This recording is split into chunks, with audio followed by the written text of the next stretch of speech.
So we finally have our first ever headphone review with the HE400SEs from Hifiman.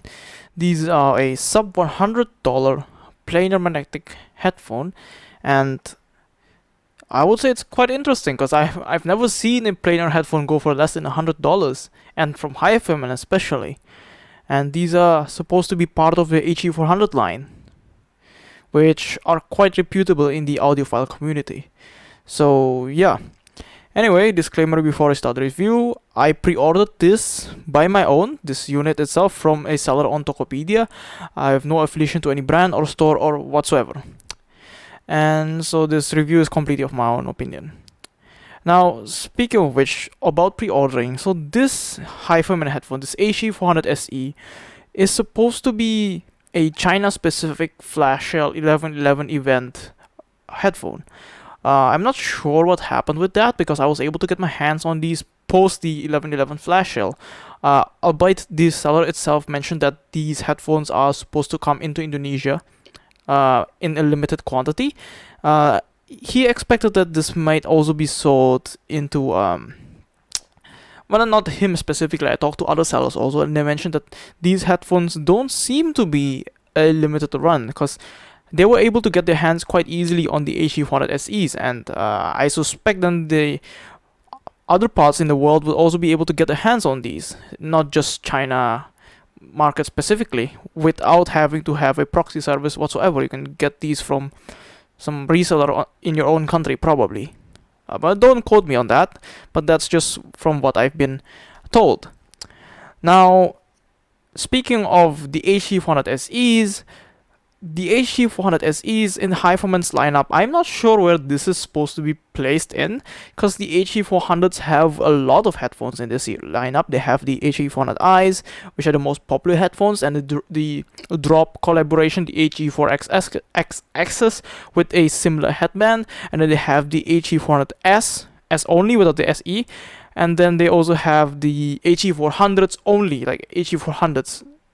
Now, the HE400SEs, initially I suspected for them to be, well, a HE400XX or HE400i rebrand, and then they just stuck in the same driver, just gave it the HE4XS headbands and just cut off the price by just making build quality even worse than it already is. But that doesn't seem to be the case, because the drivers, based on specifications at least, seem to be quite different. The impedance of these are only 25 ohms, and the sensitivity, if I recall correctly, are about 93 decibels per milliwatt, which is different from the HE400Is or the HE4XSs. So I assume that these might be different drivers than what you would get from those. So, and they do sound quite different. Speaking of which, just a short TLDR before we go in depth in the review. The HE400SEs to me sound like a very bright headphone. They have this sort of peak in the upper registers, and then the mids and the bass are quite flat. There's nothing quite offensive in the bass or the mid-range. The mid-range and the bass is quite clean, it's quite fast, detail is also nice, separation is also quite good. Now, that pretty much sums up our TLDR, and we'll just start off with bass like we usually do. Now, the bass in the HE400SEs is quite flat, like you would expect from a planar headphone, albeit the HE400SEs don't really extend to the lower registers like a planar headphone normally would. One advantage about planar headphones is that normally you have the bass extension go very deep down into the lowest single digits, even sometimes on planar headphones, and these just don't do that quite well. The sub bass in these are a bit lower compared to the mid range, not the mid range, compared to the mid bass, and rumble is definitely there, but it's not too much. It's not as flat as I would like them to be in the sub bass extension. Now, because they sort of roll off. Now the mid bass is also quite flat. There's a smidgen bit of emphasis in the mid bass compared to the rest of the frequency range, but it's just a teeny tiny bit. Now the punch in the mid bass is quite characteristic of a planar headphone. It doesn't punch like a dynamic driver does. It's a bit more, for a lack of a better word, I would say a bit more limp. It's not quite that, but it doesn't really feel as punchy as a dynamic driver. It's a bit different. Speaking of different, I should have probably mentioned that planar headphones and dynamic driver headphones, they operate quite differently. I will leave a link in the description of a video explaining between the differences of a planar headphone and a dynamic driver headphone, because if I were to explain that in this video, it would be just too long. Now, the bass in the HE400SEs are quite fast, and texture is also quite good, and they don't bleed into the mid-range at all, which is nice. But even saying that, now that we're gonna go talk about the mid-range is still quite weighty. It isn't as weighty as I would like it to be. I think male vocals sometimes just feel there's a bit of a lack of weight sometimes, and that the upper mids in these I think are quite alright. They're not too shouty, and there's just not a lot of things to complain about the mid-range. I think the mid-range is quite nice. It's quite clean. Separation in detail is also quite nice, especially for $100. I think these perform quite well. Now, speaking of the mid-range, this is probably where the positives of the HE400SEs stop, because the rest of the review I think is just going to be bad stuff. For example, we'll just go into treble, and this is where my biggest problem started happening with the HE400SEs. The HE400SEs, when you initially listen to them, they won't really come at you as a very bright sounding headphone. Once you listen to them for quite a while, your ears will start to be a bit annoyed, especially if you're treble sensitive like me, because it seems that there's a bit of a peak around... There seems to be a bit of a peak around 7K-ish. I had to tone these down with my EQ about like 5 dBs, 5 to 7 sometimes, depending on the music that I'm listening to. And then there's also a bit of a rise in 11 and 12K. So I've toned those down by 3 decibels. These are the regions which annoyed me the most. I don't think that a lot of people will be annoyed the same way that I am, because I'm particularly quite sensitive to treble. But aside from those peaks, I think the treble is also quite nicely detailed, and there's just not a lot of things I can complain about the treble in the HE400SEs, except for those 2 peaks. Had those peaks not been present, I think this would be a excellent headphone. Whenever I listen to these, like 15-30 minutes in, I would just have to put them down because they just tire out my ears. Yeah. But speed is quite good.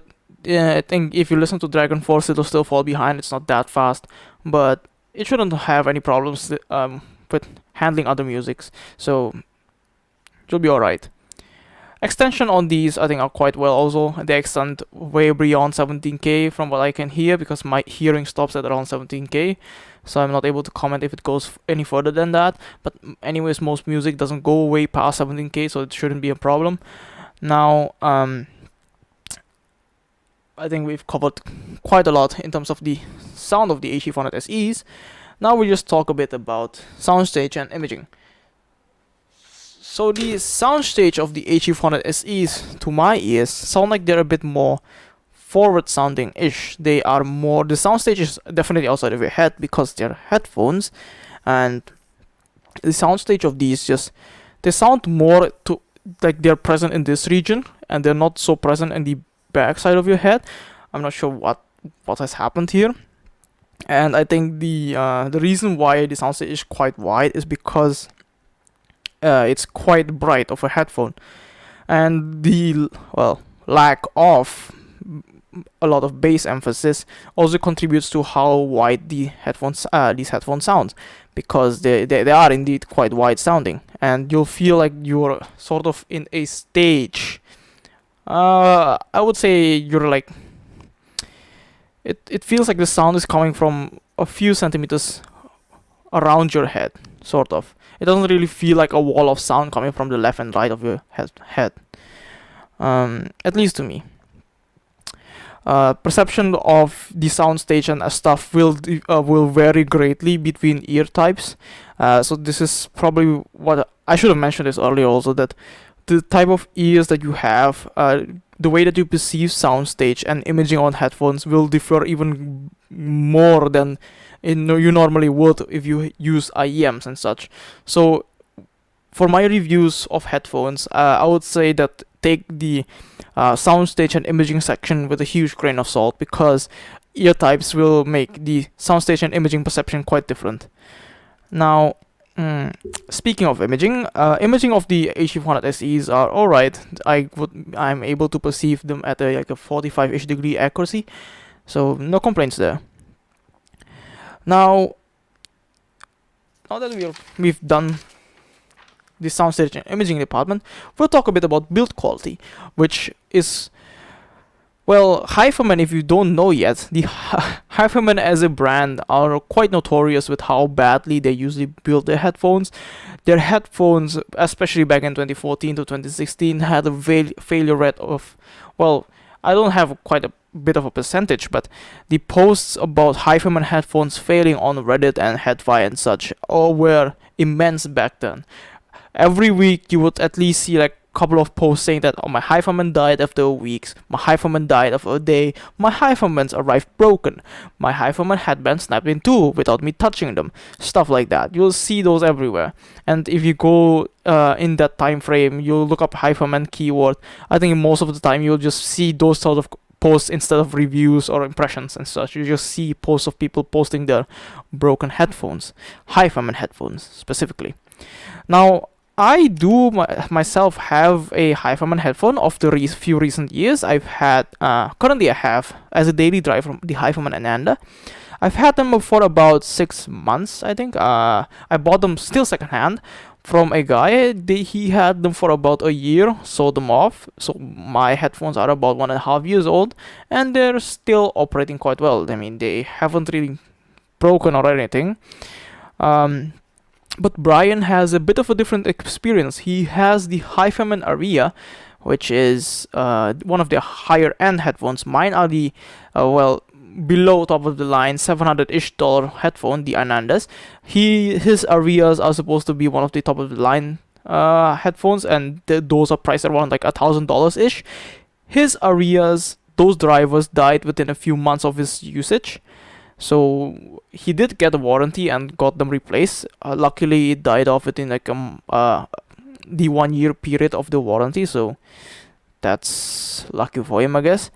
But I would just like to warn you that Hifiman headphones are quite notorious with their build quality. In recent years, they have definitely improved, and durability, I would say, is also alright. Although the usage of pleather, of Hifiman pleather especially, is not that great, which I'll get to explaining right about now, because I think I've prefaced this with quite a long of a speech. Now, the HE400SEs are built quite cheaply. Let me just get closer to the mic, and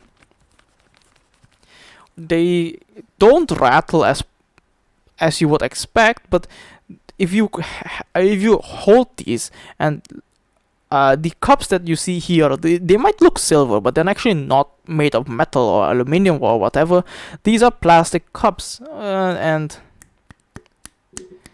that doesn't really sound like high quality plastic to me. These feel quite cheap. Or it might also just be the paint, which, speaking of paint, I don't really trust Hifiman with paint. They don't really seem to know what to do with paint. But the paint on these haven't really chipped that much. I've been using them quite carefully. So yeah, but the cups themselves are indeed plastic, and the mesh on these, I don't know if you can see this, but they're not really that tight. They are quite loose, especially the one on the right here, or is it the left one? It's the right one, the right ear cup. Yep, the right ear cup here, just the mesh just moves around. That doesn't really spark that much confidence, but for a sub-$100 planar, I mean, and Hifiman, I kind of expected to, for me. But yeah, if this is your first ever Hifiman product, and if this is the first time you spent like around $100 on a headphone, you might be a bit disappointed with the build quality of these. and the range of motion of the cups, I think, are quite wide. This should work for any sort of head shape. Although in terms of head size, for my head, which is like a medium head, if I wear a motorcycle helmet, it's usually a XL-ish size, Asian size. Europe size, I would will be like a M or ML, depending on the brand. These don't really have that much. They don't have that many steps on the headphones. My head fits perfectly at the step 5, but these only have like around, I believe it was 7. I think 7 steps maximum. 1, 2, 3, 4, 5, 6. No, 7.5. 8 steps. 8 steps. It's 8 steps maximum. So I don't think if you have a head on the bigger side, I don't think these will fit you. Brian has complained that on the maximum size, his head wasn't able to fit quite perfectly on these. So might want to watch out for that. If you have a head on the bigger size, you might not fit these. And speaking of the head section, the headband of these are made of some pleather. There's no way these are actual leather. These feel like pleather. They are pleather, and they feel as cheap as pleather. And the foam padding, albeit it might look like it's very thick, is actually very hard. So it's pretty much useless. And the contact section to your head isn't that wide because it's quite rounded off. So the section that actually touches your head will only be a very small section. It will be like 1 or 2 centimeters. And at least for me, after listening to these for like a couple of hours, it just started developing a hot spot, and I had to take them off because it was getting annoying. Now, on the contrary, the pads that are with the Hifimans, I think the Focus A pads, I think, are one of the most comfortable pads that I've used. These are a hybrid pleather and velour sort of pad. They're quite different to the pads from the HE400Is that I used to have. The HE400Is used to have a sort of like the stitching was on the edge of the what's it called, the pads, so they felt a bit sharp sometimes depending on the batch that you got them at. But these are a bit rounded off, so these are quite comfortable, and they're also fenestrated. So unlike most other pleather pads, these don't really warm up your ears that much, and especially because they're open back headphones, you wouldn't be sweating that easily from these headphones. And there's also this sort of mesh inside of the headphone. I should mention that. It's mainly just to block out dirt and just whatever human hair and all from touching the driver and such. So yeah, I haven't tried swapping the pads of these, but going with my experience of Hifiman headphones, I would like to avoid having to do that. Sometimes they will have some adapter or something. I have yet to try that. I have to sell this unit, unfortunately, to get my hands on some other headphones because I don't have that much money. So I would like to not ruin these headphones. Now, another thing that I should mention is that the cable that come with the Hifiman and HE400SEs, I've seen some people complaining that these are literally the worst cable they've ever held. For a Hifiman headphone, I would say that these cables are probably one of the nicest cables from Hifiman I've ever seen, and I would say in general these are quite nice. These are quite pliable. They're not that microphonic. They have an angled jack, which kind of confuses me because I don't think that these are for portable usage, because I mean they're open back headphones. So where would you use these? I don't think you would be able to use them at the office or when you're going on a subway, because there's no isolation whatsoever. So everyone will be able to listen to your music, and you will be able to listen to everyone else's music, or whatever they're talking about and stuff, which is not what you would want to usually do on a subway, I would say. And yeah, the cable on these are very soft. I like this cable. Actually I might even just buy these cable whenever they sell them separately, because they're just extremely nice. They're not that microphonic. And if for anyone complaining about these cables, you should know that the cable that Hifiman usually includes in the headphones are just complete dog shit. Like, look at these. These are the cables for the Anandas, which are these $750 headphones when they were new, and the cable on these are just the worst thing I've ever seen in the world in my life. I've never seen cables this bad. Like, there's this sort of like, they have some sort of copper cable inside with some, I assume, some insulation to prevent the left and right from shorting out, and then they just had to use some sort of sheeting, this clear sheeting for some reason, which is not that pliable, and it's not stiff, what I say, but it doesn't like being straightened out, and so it just goes all over the place, and it just has this weird noise that it just makes this weird noise, so it annoys me like hell. And the angle jack is just, I mean, it's fine. There's no complaint about the angle jack, but all in all, this cable from a $750 headphone is probably one of the worst cables I've ever seen in my life, and that's saying a lot. I've seen a lot of cables. I would rather use an Ethernet cable than these cables, because these just can't be straight. They just go everywhere, and they're noisy as hell. So yeah, these cables are nice cables, I would say. They're quite pliable, not that microphonic. They work well, have an angle jack for whatever reason, but probably would have preferred a straight jack in this case, because this is a mostly desktop usage sort of headphone. But I'm not gonna complain that much about that. Long-term durability, I have no idea. I've only had these headphones for about a month or so I'm not able to comment much on that. But I would assume that the pleather will actually start cracking off like it normally would in a Hifiman, and especially for users that use glasses, like I do. The pleather on these, for example, like on my Anandas, what tends to happen is that the pads on the inside, if you have glasses that are a bit sharp, they will start to poke around on your pads and then break them. So you might want to just watch out on that. Maybe get rounder glasses or something, or maybe just don't wear glasses while you use headphones, but I don't think that's an option for a lot of us. But yeah, just keep that in mind, because you can buy the Focus A pad replacements, I think, but they're quite expensive if I recall correctly. They're like $30 if I remember correctly.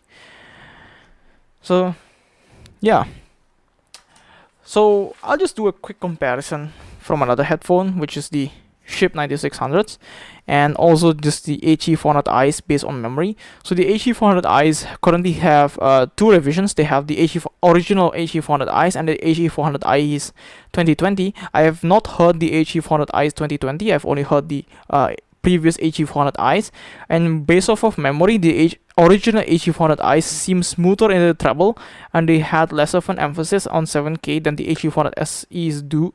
That's purely based on memory, and I don't have an FR response of the HE400SEs to directly compare that, so take it with a huge grain of salt. But from my memory itself, the HE400Is sounded less bright than the SEs.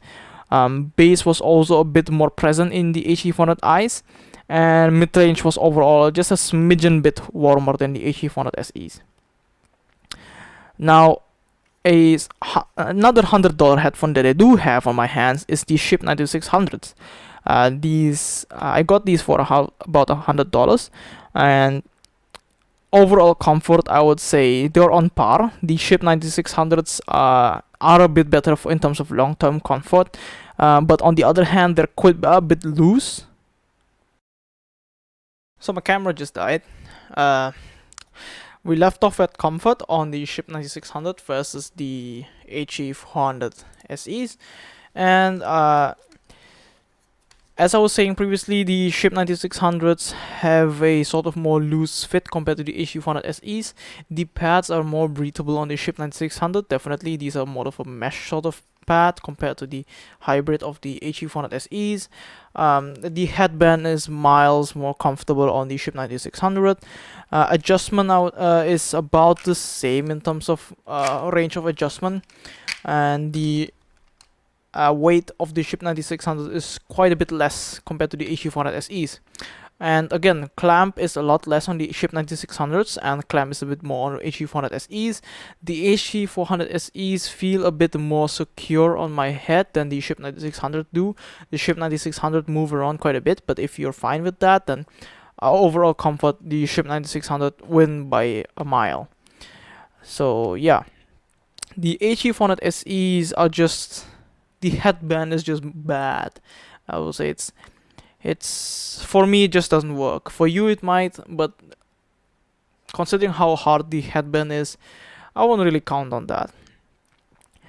Now, sound quality wise, the SHIP 9600 are more V shapes compared to the HE400SEs. There's definitely a bass emphasis in the SHIP 9600. Mid bass and sub bass feel like they're more present than the HE400SEs. The mid bass and sub bass speed overall is a bit slower than the HE400SEs. But the extension feels like there's a bit more than the HE400SEs on the SHIP 9600s, but I think the HE400SEs extend a bit more. It's just that the SHIP 9600s have a bit of a more of an emphasis, so they feel like they do. Now, the mid bass bleed on the SHIP 9600s is a bit more present than the HE400SEs. It's just a little bit though, so it's not that bad. It doesn't really destroy the mid-range or anything else. It's just a smidgen bit of bleed into the mid-range. Mid-range overall, I would say it's a bit more weighty on the SHIP 9600s. It's a bit more back in the mix though, because it's more of a V-shaped headphone than the HE400SEs. Detail retrieval, to me it feels like the HE400SEs have a bit of an edge over the 9600s. Treble on the SHIP 9600s are a bit smoother compared to the HE400SEs. Extension is a bit worse on the SHIP 9600. And yeah, soundstage, I would say they feel about the same, which is quite surprising considering that the SHIP 9600 have a bit less treble and a bit more bass.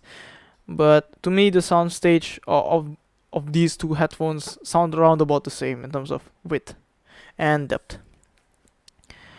The SHIP 9600 are, well, definitely made out of plastic. They have the adjustment mechanism is made out of metal. It clicks quite nicely. It has a lot more steps than the HE400SE do, but the range of the maximum range is around about the same. The cups swivel a bit more. They have more freedom of movement in terms of going up and down. And not in terms of up and down. Up and down, I think the HE400SEs actually have way more range of motion, but they don't. How do I say this? The movement of the 9600 just feel a bit more fluid, I think. Although overall range of motion is way bigger on the HE400SEs. I got that backwards. The movement on the 9600 feels a bit smoother and then compared to the HE400SEs. It's kind of janky here. Nothing really stops this cup swiveling. On the 9600, it feels like there's a bit of more of a resistance and it feels a bit smoother. I'll buy the 9600 because they're mostly made of plastic. They kind of creak a bit sometimes, not that badly though. So yeah, but keep that in mind. I think that pretty much covers everything.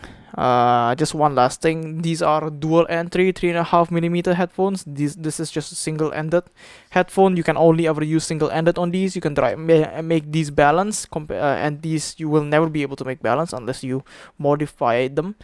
Some people might prefer dual 3.5 connectors. Some might just want single-ended connectors. That's all up to preference. I don't think balance is necessary at all. Single-ended is fine most of the time, and single-ended amplifiers are pretty powerful these days anyway. And speaking of amplifiers, the drivability, I think these HE400SEs and SHIP 9600 drive quite well out of a MacBook Pro or even something like a Pocophone F1. You don't need a like 5-7 watt amplifier, it would improve it by a smidgen amount maybe, compared to a very rubbish phone. For example, something like a Redmi Note, probably you would need a separate DAC amp. Well, that's mostly because the DACs of those phones are usually just polluted with all sorts of equalizer from the app and such. But overall, what I'm trying to say is that if your phone already sounds quite decent and it has ample power and your listening volume isn't too high, I think driving any of these out of any sources that you currently have will just do fine. It is not required to have an amp. And even adding an amp, like I have currently the SMSL SP200, which puts out a lot of power, it just improves it like just a little bit, just slightly marginally. It will not improve it in a way that if you hate these headphones, you will love them after you amplify them. That just doesn't happen. It will improve it not significantly, marginally, like a smidgen bit, but it won't make you love them if you already hate them. And yeah, that pretty much covers the HE400SEs. We'll be reviewing probably the Ship 9600 next, or whatever we have in the pipeline. And yeah, like if you liked it, comment what you think, and then see you next time.